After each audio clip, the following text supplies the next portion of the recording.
Lord. దేవునికి స్తోత్రం. సాటిలేని జీవము గల సర్వశక్తిమంతుడైన యేసయ్య పరిశుద్ధ నామంలో అందరికీ బ్లెస్సింగ్ బీయింగ్ క్రిస్టియన్ తరపున వందనాలు.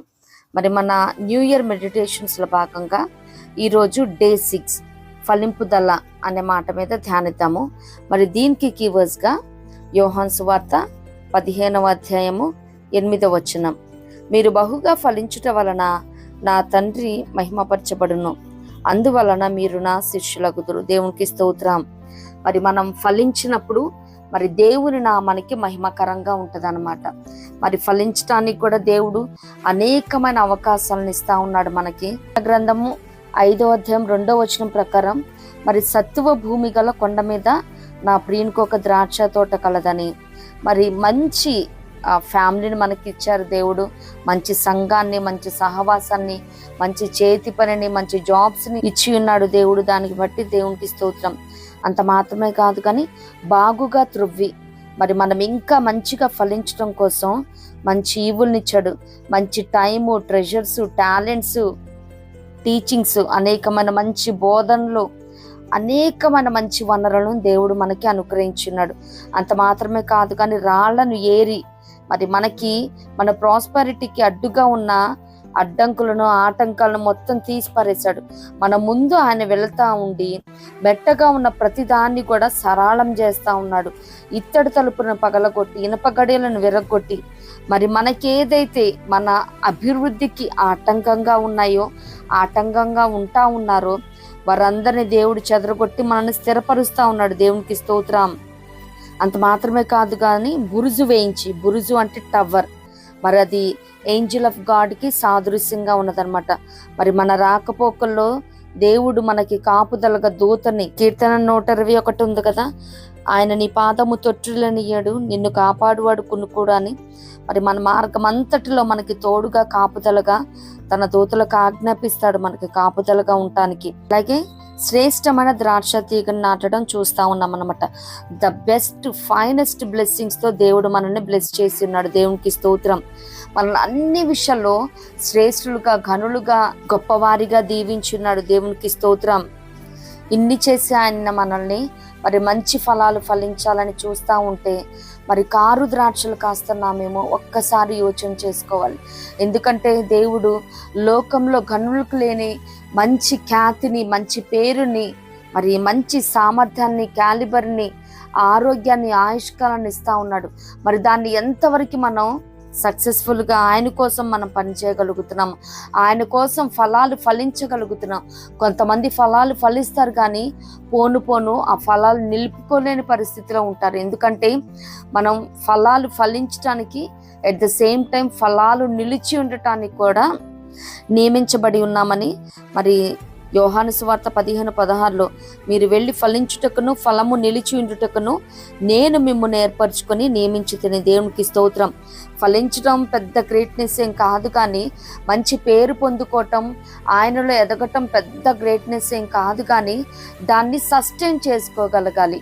లాంగ్ టర్మ్లో మన పోకడ లేదు దేవుని రాకడ వరకు మనం ఏదైతే మంచి ఫలాలను కలిగి ఉన్నామో దాన్ని మరి గట్టిగా పట్టుకొని ఉండాలి. మరి యోసేపు గారిని అంటారు కదా, ఫలించడి కొమ్మ అని. మరి ఫలించనుపుల్లో ప్రతి ఒక్కరము ఉండాలన్నమాట. దేవునికి స్తోత్రం. అంత మాత్రమే కాదు కానీ ఆయన కట్టడలు, విధులు, ఆజ్ఞలు గైకున్నప్పుడు ఫలిస్తామని. అంత మాత్రమే కాదు, మంచి నెలను విత్తబడిన వాడు వాక్యం విని గ్రహించేవాడు అట్టివారు సఫలులై ఒకడు 100 గాను, ఒకడు 60 గాను, ఒకడు 30 గాను ఫలించునని. అలాగే దివారాత్రము మరి యెహోవా ధర్మశాస్త్రమునందు ఆనందించుచు ధ్యానించినప్పుడు ఆకువాడక తన కాలమందు ఫలమిచ్చు చెట్టు వల్లే ఉంటామని. మరి యెహోవా యందు భయభక్తులు కలిగి ఆయన త్రోవలందు నడిచినప్పుడు నీలోగిట నీ భార్య ఫలించు ద్రాక్ష వల్లే ఉంటుందని. నీ భోజనపు బల్ల చుట్టూ నీ పిల్లలు ఒలీవ మొక్కల వల్లే ఉంటారని.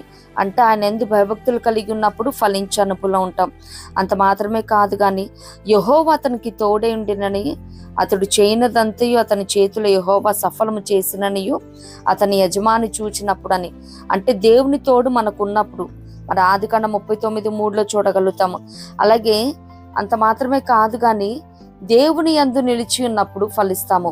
మరి యోహాను 15:5 ఉంటుంది కదా, ఎవడు నా యందు నిలిచి ఉండునో, నేను ఎవని యందు నిలిచి ఉండునో వాడు బహుగా ఫలించును. దేవునికి స్తోత్రం.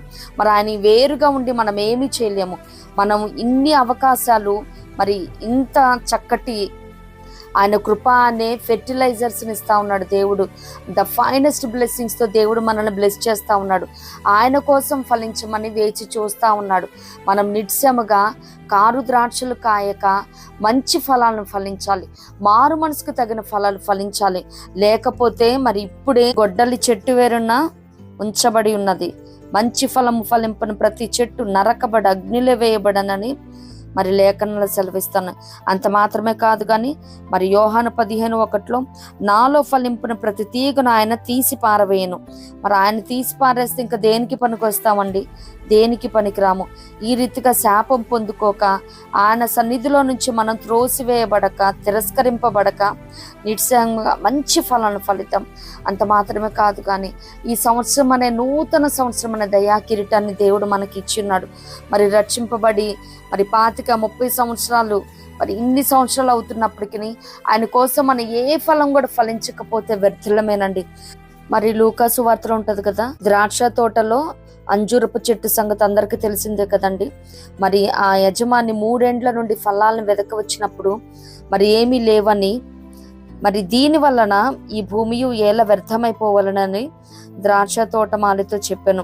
మరి అయితే తను ఏమంటున్నాడు, అయ్యా నేను దాని చుట్టూ త్రవ్వి ఎరువు వేయనంత మట్టుకు ఈ సంవత్సరం కూడా ఉండనిమ్ము, అది ఫలించినా సరే, లేని ఎడల నరికించి వేయమని అతనితో చెప్పాను. మరి యేసయ్య ఈ సంవత్సరం కూడా మరి నిత్యముగా మనకి తను అవకాశాన్ని ఇస్తా ఉన్నాడు తన కోసం ఫలించమని. ఈ సంవత్సరం అని మరి నీకు నాకు రక్షింపబడి ఎన్ని సంవత్సరాలు అయినదో, ఎన్ని సంవత్సరాలని మరి ఆయన మనకి కృపాదానంగా దయచేస్తా ఉన్నాడు. ఒక్కసారి యోచించుకోండి. మరి ఎన్ని అవకాశాలని దేవుడు మనకి ఇస్తా ఉన్నాడు. ఎన్నెన్ని అవకాశాలను మనకు ముందు ఎంతమందిని మరి రిజెక్ట్ చేసి ఇప్పుడున్న పోస్టింగ్లో మనం ఉంటా ఉన్నాము. మరి ఎంతమందో ఎంత కష్టపడుతున్నప్పటికీ మరి ఇంతటి భాగ్యాన్ని పొందుకోలేకపోయారేమో. దేవుడు నిశ్చయంగా మనల్ని ప్రేమించి ఈ సంవత్సరాన్ని కూడా అనుగ్రహించున్నాడు.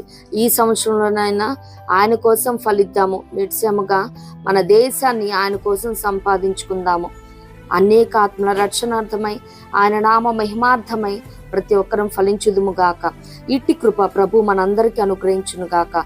ప్రభు కృప మనందరికీ తోడైండును గాక. ఆమేన్.